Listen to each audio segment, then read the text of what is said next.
আজকে ছিল মঙ্গলবার। আর এখন করে প্রায় প্রত্যেক মঙ্গলবারই আমরা বজরংবলীর মন্দিরে যাই। কিন্তু তার আগে একটু পেট পূজা করা দরকার, কারণ খুবই খিদে পেয়েছিল। তাই একটু ভেজিটেবল চপ আর চা খেয়ে বেরিয়ে পড়েছিলাম।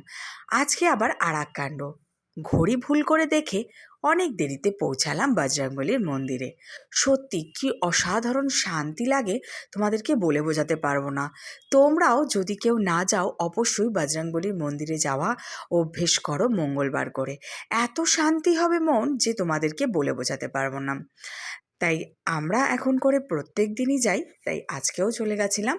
আর ওখান থেকে বেরিয়ে কিন্তু আবার চলে গেছিলাম মা বাবার কাছে। রাত প্রায় বেজে গেছে 10টা। মন্দির থেকে বেরিয়ে চলে গেলাম সোজা বাজার করতে। আর বাজার করে নিয়ে চলে গেলাম মা বাবার সাথে দেখা করতে। বাবার চোখের জল শুকিয়ে যাওয়ার কারণে চোখে ইঞ্জেকশন দেওয়া হয়েছে, তাই জন্য আমরাই বাজার করে মা বাবা